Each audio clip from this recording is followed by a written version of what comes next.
ಆತ್ಮೀಯ H16 news ಅರ್ಥಾತ್ ಸಿದ್ದರಾಮಯ್ಯಗೆ ಸ್ವಾಗತ. ನಾನು ನಿಮ್ಮವ MI ಅಥವಾ ಮಲ್ಲಪ್ಪ ಜೋತವರ್. ಆತ್ಮೀಯರೇ, ಈಗಾಗಲೇ JDS ಬಗ್ಗೆ ಸಾಕಷ್ಟು ಮಾತಾಡಿದ್ದೀವಿ. ಆದರೂ JDS ತನ್ನ ಶಕ್ತಿಗೆ ಮೀರಿ BJPಯಿಂದ ಡಿಮಾಂಡ್ ಮಾಡ್ತಾ ಇದೆಯಾ? ನಿಜವಾಗಿ ಇವತ್ತಿನ ಪರಿಸ್ಥಿತಿ ಏನು JDSದ್ದು? ಒಬ್ಬ ಮುಖ್ಯಮಂತ್ರಿ ಆಗುವಷ್ಟು, ಆಯ್ಕೆ ಮಾಡುವಷ್ಟು ಜನ ಬೆಂಬಲ ಅವ್ರಿಗೆ ಸಿಗ್ತದನ ಅನ್ನುವಂಥದ್ದು. ಹೌದು, ಮೈತ್ರಿ ಧರ್ಮದ ಪ್ರಕಾರ BJPಗೆ ಮಾತಾಡಬೇಕು, ಮಾತಾಡಬಾರ್ದು, ಅದಕ್ಕೆ ಬಿಟ್ಟಂಥ ವಿಷಯ. ಬಟ್ ಆದರೂ ಮಾತಾಡಬೇಕು, ಆದರೆ ಅದು ಮಾತಾಡಲೇಬೇಕಂತ ಏನಿಲ್ಲ. ಅದರಲ್ಲೂ ಮುಖ್ಯವಾಗಿ JDS ಒಂದು ಅಸಮಾಧಾನ ಏನಪ್ಪ ಅಂದ್ರೆ, ಇತ್ತೀಚೆಗಳಂತ ದಾವಣಗೆರೆ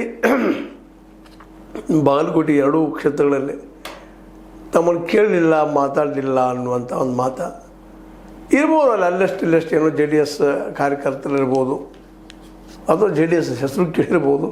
ಆದರೆ JDS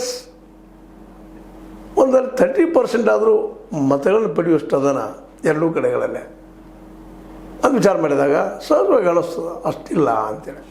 ಸ್ವತಂತ್ರವಾದ ಮೀಡಿಯಾಗೆ ಬೇಕಾಗಿರುವುದು ಸ್ವತಂತ್ರ ಧ್ವನಿ. ಆ ಸ್ವತಂತ್ರ ಧ್ವನಿ ಉಳಿಸಲು ನೀವು ಮಾಡಬೇಕಾದದ್ದು ಇಷ್ಟೇ. ಅದೇನಪ್ಪಾ ಅಂತಂತಂದ್ರೆ, ನಿಮ್ಮ ಕೈಲಾದಷ್ಟು ಸಹಾಯ ಈ ಚಾನಲ್ಗೆ ಮಾಡಿ ಹಾಗೂ ನಿಮ್ಮ ಧ್ವನಿಯನ್ನು ಕಾಪಾಡಿಕೊಳ್ಳಿ.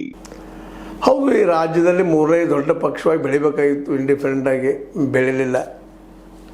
ಅದರ ದಿಗ್ಗಜ ನೇತಾರನ್ನು ನೆನಪಿಸ್ಕೊಂಡ್ರೆ ಇವತ್ತು ನಾವು ಹೌದಲ್ಲಪ್ಪ ಎಷ್ಟೋ ಬೆಳಿಬೇಕಾಗಿತ್ತು, ಯಾಕಾಗಲಿಲ್ಲ, ಹಿಂಗೆ ಯಾಕಾಯ್ತು ಅಂದಾಗ ಸಹಜ ಕಣ್ಮುಂದದ ಇದು ಸಿದ್ದರಾಮಯ್ಯನವರು ಅಲ್ಲೇವ್ರನವರು JDS ಗಡಿಗೆಲೆ ತಯಾರಾದಂಥ ಒಂದು ಮುಗೊಂಡಂಥ ಅಣ್ಣ, ಆ ವ್ಯಕ್ತಿಯನ್ನು ಸಹಿತ ಇಟ್ಕೊಳ್ಳಿಕ್ಕೆ ಅವ್ರಿಗೆ ಆಗಲಿಲ್ಲ.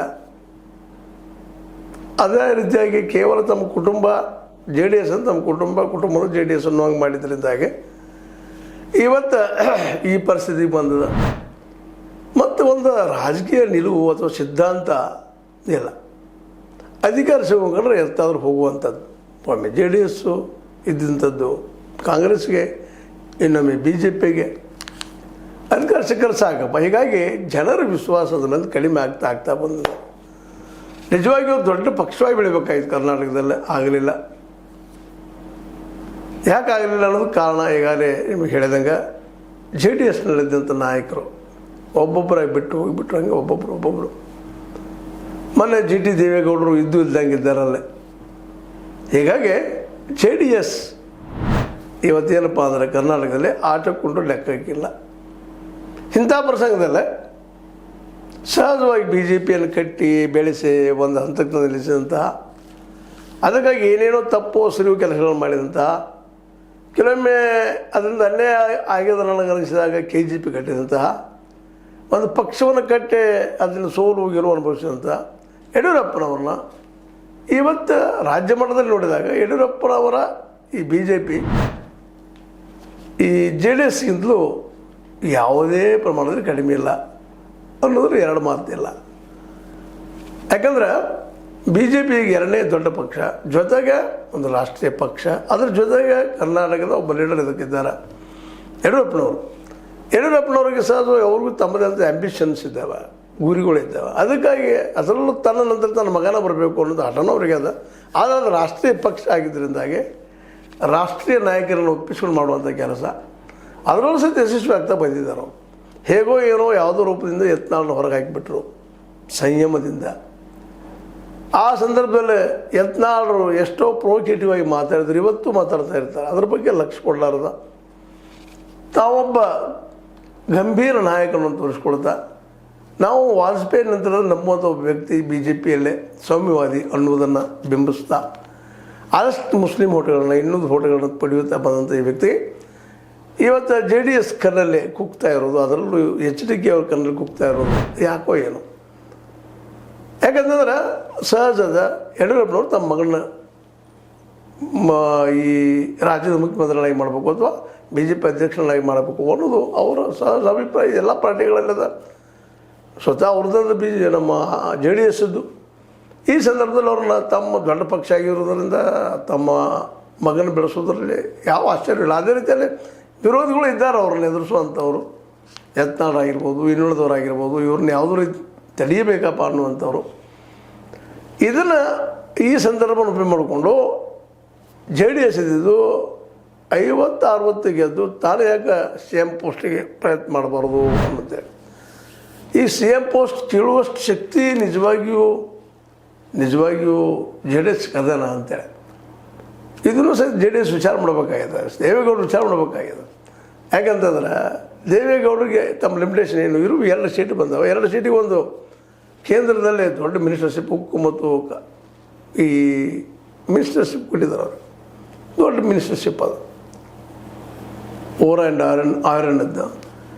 ಆದರೂ ಸಹಿತ ಇನ್ನೂ ನಮಗೆ ಬೇಕಪ್ಪ ಅನ್ನುವಂಗೆ ಮಾತಾಡೋದು, ಅಥವಾ ನಮ್ಮಿಂದಲಪ್ಪ ಕರ್ನಾಟಕ ಅನ್ನುವಂಗೆ ಮಾತಾಡೋದು, ಇವೆಲ್ಲನೂ ಮತ್ತು ಇನ್ನೊಂದು ಮೇಲೆ ಅವರು ಹಾಕಿಕೊಳ್ತಾ 25ನೇ ವರ್ಷದ ಬೆಳ್ಳಿ ಹಬ್ಬ, ಇವೆಲ್ಲ ಏನು ತೋರಿಸ್ತಾ ಇದ್ದಾವಪ್ಪ ಅಂತಂದ್ರೆ ನಾವು ಮುಂದಿನ ಚುನಾವಣೆವರೆಗೆ ಏನು ಬೇಕಾದ್ ಮಾಡಬಹುದು ಅಂತ. ಅದು ಅಷ್ಟೇ. ಈಗ ಈ ಗ್ರೇಟರ್ ಬೆಂಗಳೂರದ್ದು ಇಲೆಕ್ಷನ್ ಬಂದ ಸಂದರ್ಭದಲ್ಲಿ ನಮ್ಗೆ ಹೆಚ್ಚಿನ ಸ್ಥಾನಗಳನ್ನು ಕೂಡ ಡಿಮಾಂಡ್ ಮಾಡುವಂಥದ್ದು, ಪಂಚಾಯತಿ ಗ್ರಾಮ ಪಂಚಾಯತಿಗಳು ಎಲೆಕ್ಷನ್ ಬರ್ತದೆ, ಅಲ್ಲೂ ನಮ್ಗೆ ಹೆಚ್ಚು ಬೇಕಪ್ಪ ಅನ್ನುವಂಥ ಮಾತುಗಳನ್ನ ಇವೆಲ್ಲ ಇಡೋದ್ರಿಂದಾಗಿ ಇಬ್ಬರ ಮಧ್ಯದಲ್ಲಿ ಅಂದರೆ JDS ಮತ್ತು BJP ಮಧ್ಯದಲ್ಲಿ ಹೊಂದಾಣಿಕೆ ಆದಿತ್ಯ ಅಂತೇಳಿ ಒಟ್ಟಾರೆಯಾಗಿ ಇದೆಲ್ಲ ಚರ್ಚೆಯನ್ನು ಒಂದು ಹಂತಕ್ಕೆ ತಂದು ನಿಲ್ಲಿಸಿದಾಗ ಅನ್ನಿಸ್ತದೆ.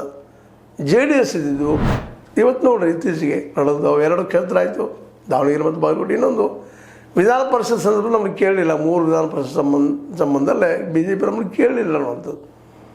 ಅಲ್ಲಿ ಅವರ ಅಸ್ತಿತ್ವವಿದ್ದಾಗ ಕೇಳ್ತಾರೆ ಯಾಕ್ರಿ. ಮತ್ತು ಇನ್ನೊಂದು ಪಕ್ಷ ಇವ್ರ ಪಕ್ಷವನ್ನು ಯಾಕೆ ಬೆಳೆಸ್ತದೆ, ತಮ್ಮನ್ನು ತಾವು ಬೆಳೆಸ್ಕೊಳ್ತಾ ಇರ್ತಾರೆ, ತಮ್ಮನ್ನು ಎತ್ತರಕ್ಕೆ ಒಯ್ತಾ ಇರ್ತಾರೆ. ಇಂಥ ಸಂದರ್ಭದಲ್ಲೇ JDS ತನ್ನ ಶಕ್ತಿಗೆ ಮೀರಿ ಅಧಿಕಾರವನ್ನು ಡಿಮಾಂಡ್ ಮಾಡ್ತಾ ಇದೆಯಾ BJPಯಿಂದ. ಮತ್ತು ಇಲ್ಲಿವರೆಗೆ ವಿಶೇಷವಾಗಿ ಏನು ಮಾತಾಡೋದಿದ್ರು ಮೋದಿ ಅವ್ರ ಜೊತೆಗೆ, ಶಾ ಅವ್ರ ಜೊತೆಗೆ ಮಾತಾಡಿ ತಮ್ಮ ಎಲ್ಲ ಆಗಬೇಕಾದ ಕೆಲಸಗಳು ಮಾಡ್ಕೊತ ಬಂದಿದ್ದಾರೆ. ಈಗಲೂ ಸಹಿತ ಅದನ್ನ ಮಾಡುವಂಥ ಸಾಧ್ಯತೆಗಳು ಇದ್ದಾವೆ. ಅದರಲ್ಲೂ ಮುಖ್ಯವಾಗಿ ರಾಜ್ಯಸಭೆಗೆ ಹೋಗಬೇಕು ಅನ್ನುವಂಥ ಒಂದು ಚಿಂತನೆಯಲ್ಲಿ ನಮ್ಮ ದೇವೇಗೌಡರು ಇದ್ದಾರೆ. ಆದರೆ ಇಲ್ಲಿ ಇರೋದು 1 ಸೀಟ, ಯಾರನ್ನು ಕಳಿಸ್ಬೇಕು? ಯಾಕಂದರೆ ಇಲ್ಲಿ ಪಕ್ಷ ಉಳಿಬೇಕಾಗ್ಯದ. JDS ಸ್ವತಂತ್ರ ಪಕ್ಷ ಅದ, ಅದಕ್ಕೆ ಬಿಟ್ಟು ಕೊಡುವಂಥದ್ದು ಇಲ್ಲಿಯ ನಾಯಕರು, ಲೋಕಲ್ ನಾಯಕರು ಒಪ್ತಾ ಇಲ್ಲ. ಆದರೆ ಇಲ್ಲಿಂದ ಹೋಗ್ಬೇಕು ಅನ್ನೋದು ದೇವೇಗೌಡರ ಹಠ. ಅಂದಾಗ ಯಾಕಂದ್ರೆ ಇಲ್ಲಿ ನಮ್ಮ ಅಸ್ತಿತ್ವ ಬೆಳೆಸ್ಕೊಳ್ಳೋ ಸಲುವಾಗಿ. ಅಂದರೆ ಇವರು ಬೆಳೆದಕ್ಕಾಗಿ BJP ತನ್ನ ಕ್ಷೇತ್ರನ ಯಾಕೆ ಬಿಟ್ಟು ಕೊಡ್ತದ, ಮತ್ತು ಮೋಸ್ಟ್ಲಿ ಬಿಟ್ಟು ಕೊಡಲಿಕ್ಕಿಲ್ಲ ಅನ್ನೋ ಮಾತುಗಳು ಇದ್ದಾವೆ. ಅದೇನಾಗ್ತದೆ ಗೊತ್ತಿಲ್ಲ. ಆದರೆ ಅದೊಂದು ಏನೋ ಪ್ಲ್ಯಾನ್ ನಡೆಸಿದ್ದಾರೆ ರಾಜ್ಯಸಭೆಗೆ ಹೋಗೋದಕ್ಕಾಗಿ. ಇವೆಲ್ಲ ಸಂದರ್ಭಗಳನ್ನು, ಸನ್ನಿವೇಶಗಳನ್ನು ಗಮನಿಸಿದಾಗ JDS ಬಗ್ಗೆ ಏನಪ್ಪ ಅಂತಂದ್ರೆ ಒಂದು ಖಚಿತ ಸಿದ್ಧಾಂತ ಇಲ್ಲದಂತಹ, ಆದರೆ ಅಧಿಕಾರ ಹೆಚ್ಚು ಬಯಸುವಂಥ ಪಕ್ಷ ಅಂತ ನಾವು ಸಹಜವಾಗಿ ಹೇಳಬೇಕಾಗಿದೆ. ಆದರೆ ಅದನ್ನು ಅವರು ಒಪ್ಪುವುದಿಲ್ಲ. ಯಾಕಂದ್ರೆ HDK ಅವರು ಈ ಮುಂದಿನ CM ಅನ್ನೋ ಹೇಳ್ಕೊಳ್ತಾ ಇದ್ದಾರೆ. ಅದಕ್ಕೆ ಯಾವ ಆಧಾರವೂ ಇಲ್ಲ. 19 ಜನ ಇದ್ದಾರೆ, ಅದು ಮೈಸೂರು, ಹಳೆ ಮೈಸೂರೇ ಭಾಗದಲ್ಲೇ. ಆ ಮುಂದಿನ ಸಲ ಎಷ್ಟಾಗ್ತದೋ ಗೊತ್ತಿಲ್ಲ. ಯಾಕಂದ್ರೆ ಈಗಾಗಲೇ JDS ಭಾಳಷ್ಟು ಕಳ್ಕೊಳ್ಳೋದ, ಮುಸ್ಲಿಂ ವಿಶ್ವಾಸ ಕಳ್ಕೊಳ್ಳೋದ, ಬಿದ್ದ ಸಮುದಾಯಗಳ ಬಗ್ಗೆ ವಿಶ್ವಾಸ ಕಳ್ಕೊಳ್ಳೋದ, ಕಾಂತರಾಜ್ ವರದಿಯನ್ನು ವಿರೋಧ ಮಾಡೋದ್ರ ಜೊತೆಗೆ, ಇನ್ನುಳಿದ ವಿಷಯಗಳ ಜೊತೆಗೆ ಹಿಂದುಳಿದವರ, ದಲಿತರ ಪರಾಯವರಲ್ಲ, ಕೇವಲ ಒಕ್ಕಲಿಗೆ ಲಾಬಿ ಮಾಡ್ತಾರೆ ಅನ್ನೋಂಥ ಹೆಸರು ಮೈಸೂರು ಏರಿಯಾ ತುಂಬ ಹಬ್ಬದ, ರಾಜ್ಯ ತುಂಬ ಮೊದಲಿನ ಹೆಸರು ಇವತ್ತು ಉಳಿದಿಲ್ಲ. ಇವೆಲ್ಲ ಸಂದರ್ಭವನ್ನು ಅಭ್ಯಾಸ ಮಾಡಿರುವಂಥ BJP ಆದರೂ ಸಹಿತ ಇವರಿಗೆ ಸುಲಭವಾಗಿ ಬಿಟ್ಟುಕೊಡ್ಲಿಕ್ಕೆ ಸಾಧ್ಯ ಇಲ್ಲ. ಅಂಥ ಸಂದರ್ಭದಾಗ ಏನಾಗ್ಬೋದು, ಒಂದು ಸಂದರ್ಭ ಬಂದಾಗ ಮತ್ತೇನಾಗ್ತದೆ, JDS ಒಂದು ಅವ್ರನ್ನ ಹೊಂದಾಣಿಕೆ ಮಾಡ್ಕೊಂಡು ಹೋಗ್ಬೇಕು, ಇಲ್ಲ ಹೊರಗೆ ಬರಬೇಕು. ಮತ್ತು ಆ ಸಂದರ್ಭ ಕಾಂಗ್ರೆಸ್ ಏನು ಮಾಡಬೇಕು, ಅದು ನೋಡ್ಬೇಕು ಕಾಂಗ್ರೆಸ್ ಏನು ಮಾಡ್ತದೆ. ಅದೆಲ್ಲಕ್ಕಿಂತಲೂ ಮುಖ್ಯವಾಗಿ ಇವತ್ತು JDS ಮುಂದಿರೋ ಗುರಿ ಏನಪ್ಪ ಅಂದ್ರೆ ಸ್ವತಂತ್ರವಾಗಿ ನಿಂತು ನಾವು ಎಷ್ಟು ಆರಿಸಿ ಬರ್ಬೋದು ಅನ್ನೋ ಪರೀಕ್ಷೆ ಮಾಡ್ಬೋದೇನೋ 2028ರಲ್ಲಿ ಅಂತ. ಸಪೋಸ್ ಏನಾದರೂ 30-40 ಬಂದವಪ್ಪ ಅಂದ್ರೆ ನಾವು CM ಸೀಟ್ಗೆ ಕೇಳ್ಬೋದು 2 ಕಡೆ ಅನ್ನುವಂಥ ಮಾತುಗಳು ಕೇಳಿ ಬರ್ತಾಯಿದ್ದಾವೆ. ಮೋಸ್ಟ್ಲಿ BJPಯೊಂದಿಗೆ ಹೊಂದಾಣಿಕೆ ಮಾಡಿಕೊಂಡು, ಸೀಟ್ ಹೊಂದಾಣಿಕೆ ಮಾಡಿಕೊಂಡು 2022 ಎಲೆಕ್ಷನ್ ಎದುರಿಸ್ತದನ BJP, ಇದು JDS ಅನ್ನೋದು ಒಂದು ದೊಡ್ಡ ಪ್ರಶ್ನೆ ಇವತ್ತದ. ಮೋಸ್ಟ್ಲಿ ಮಾಡ್ಕೊಳ್ಳಿಕ್ಕಿಲ್ಲ. ಹಾಗಾದರೆ ಕಾಂಗ್ರೆಸ್ ಜೊತೆಗೆ ಅದು ಹೋಗ್ತದೆ ಅಂತ ಹೇಳಲಿಕ್ಕೆ ಆಗೋದಿಲ್ಲ. ಸ್ವತಂತ್ರವಾಗಿ ನಿಂತು ಎಷ್ಟಾಗ್ಬೋದು, ಒಂದು 30-40 ಗೆಲ್ಲಿಸಕ್ಕೆ ಸಾಧ್ಯದನ. ಸಪೋಸ್ ಅಷ್ಟು ಗೆಲ್ಲಿಸಿದ್ರೆ, ಸಪೋಸ್ ಒಂದು ಏನಪ್ಪ ಅಂತಂದ್ರೆ BJP ಮತ್ತು ಕಾಂಗ್ರೆಸ್ ಮಧ್ಯದಲ್ಲಿ ಒಂದು ಸಮಸಮವಾಗಿ ಏನೋ ಆಯ್ಕೆಗಳಾದಪ್ಪ ಅಂದ್ರೆ ಆ ಸಂದರ್ಭದಲ್ಲಿ ಬಾರ್ಗೇನ್ ಮಾಡೋದಕ್ಕೆ ಅನುಕೂಲ ಆಗ್ತದೆ ಅನ್ನೋಂಥ ಒಂದು ದೃಷ್ಟಿಕೋನ ಇರ್ಬೋದು. ಬಟ್ ಈ ಬಾರ್ಗೇನಿಂಗ್ ಸಿ ಎಮ್ ಅದಲ್ಲ, ಬಾರ್ಗೇನ್ ಆಗಿ ಅಥವಾ ಇಲ್ಲಿ ಕೇಳ್ಕೊಂಡು ಮಾಡಿ ಬರುತ್ತಾರೆ ಸಿ ಎಮ್ನಿಂದ, ಸಿ ಎಮ್ ಅಂದರೆ ಮುಖ್ಯಮಂತ್ರಿಯಿಂದ ಎಂಥ ಕೆಲಸ ಆಗ್ಬೋದು. ಆದರೆ ಕರ್ನಾಟಕದಲ್ಲೇ ಜೆ ಡಿ ಎಸ್ ಉಳಿಬೇಕಾಗಿತ್ತಪ್ಪ ಅಂದ್ರೆ ಏನಾದರೂ ಸ್ವಂತ ಸಾಹಸವನ್ನು ಮಾಡಿ ಜನಕ್ಕೆ ಬೇಕಾಗುವಂಥ ವ್ಯವಸ್ಥೆ ಮಾಡ್ಬೋದಾಗಿತ್ತು. ಏನೋ ಇಷ್ಟರಲ್ಲೇ ಭಾಳ ಲೇಟ್ ಆಗಿದೆ, ಏನಾಗ್ತದೆ ಗೊತ್ತಿಲ್ಲ. ಯಾಕಂದ್ರೆ ಉಳಿದು ಲೀಡ್ರ್ ಅದರಲ್ಲಿಲ್ಲ, ಏನಿದ್ರು ಅವ್ರು 3 ಜನ ಅಜ್ಜ ಮಗ ಮೊಮ್ಮಗ ಏನು ಸಲ್ಲಿಸ್ಬೋದು. ಇದ್ದು ಮೊಮ್ಮಗ ಜೈಲಲ್ಲಿ ಕೂತ್ಬಿಟ್ಟಿದ್ದಾನೆ, ಅದು ಹೆಸರು ಕೆಡಿಸಿಬಿಟ್ಟಿದ್ದಾನೆ ಈಗಾಗಲೇ ಪ್ರಜ್ವಲ್. ಎಲ್ಲ ನೆರವೇರಿನಲ್ಲೇ ಜೆ ಡಿ ಎಸ್ ಸ್ವತಂತ್ರವಾಗಿ 2022ರಲ್ಲಿ ಸ್ಪರ್ಧಿಸ್ಬೋದಾ ಇಲ್ಲ ಬಿ ಜೆ ಪಿ ಜೊತೆ ಹೊಂದಾಣಿಕೆ ಸ್ಪರ್ಧಿಸ್ಬೋದಾ ಅಂತ ಪ್ರಶ್ನೆ ಮಾಡ್ಕೊಂಡಾಗ ಹೆಚ್ಚು ಸ್ವತಂತ್ರವಾಗಿ ಸ್ಪರ್ಧಿಸ್ಬೋದು ಅನ್ನುವಂಥ ಒಂದು ಮಾತುಗಳು ಕೇಳಿ ಬರ್ತಾವೆ. ನೋಡು ಏನಾಗ್ತದೆ. ಆದ್ರೆ ಜೆ ಡಿ ಎಸ್ ತನ್ನ ಶಕ್ತಿಗೆ ಮೀರಿ ಬೆಳಲಿಕ್ಕತ್ತದ, ಬಿ ಜೆ ಪಿಯಿಂದ ವಸೂಲು ಮಾಡ್ಕೋಬೇಕು ಅನ್ನಿಸ್ತಾ ಅಂತ ಇದೆ. ಆದರೆ ಇದಾಗ್ತದನ ಅನ್ನುವಂಥದ್ದು ಒಂದು ಪ್ರಶ್ನೆ ಮೋಸ್ಟ್ಲಿ ನೋಡೋಣ ದಿನ ಆಗ್ಬೋದು, ಆಗಲಿಕ್ಕಿಲ್ಲ ಅನ್ನೋದು ಅದು ಹೆಚ್ಚಿಗೆದ. ಯಾಕಂದ್ರೆ ಯಾವ ಪಕ್ಷನೂ ತನ್ನ ಹಿಡಿತವನ್ನು ಬಿಟ್ಟುಕೊಳ್ಳಿಕ್ಕೆ ಸಾಧ್ಯ ಇಲ್ಲ ಅನ್ನೋ ಮಾತನ್ನು ಒಪ್ಕೊಳ್ತಾ, ಇದು ನಿಮ್ಗೆ ಲೈಕ್ ಇರ್ಬೋದು, ಲೈಕ್ ಮಾಡಿ ಶೇರ್ ಮಾಡಿ ಕಮೆಂಟ್ ಮಾಡಿ ಜೊತೆ ಸಬ್ಸ್ಕ್ರೈಬ್ S16 ನ್ಯೂಸ್ ಅರ್ಥ ತಿಳಿಸಿದ್ರೆ ಇದು ಸತ್ಯದ ಕೈಗಾರಿನಲ್ಲಿ ವಂದನೆಗಳು. ಆತ್ಮೀಯ ಸಾರ್ವಜನಿಕರಲ್ಲಿ H16 ಅರ್ಥಾತ್ ಸೀತಾರಾಮದಿಂದ ಒಂದು ಮನವಿ.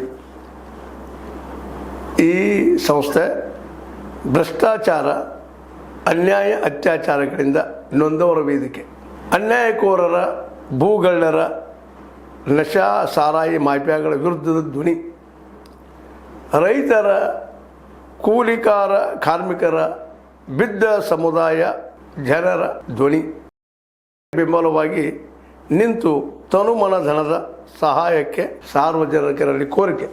ದಾನದ ಸಹಾಯ ನೀಡಿ ಸ್ವಾತಂತ್ರ್ಯ ಪತ್ರಿಕೋದ್ಯಮ ಉಳಿಸಿ ಬೆಳೆಸಿ. ವಂದನೆಗಳು. ತಮ್ಮನ್ನೇ ನಂಬಿರುವ ಮಲ್ಲಪ್ಪ ಇ ಜೋತಾವರ್.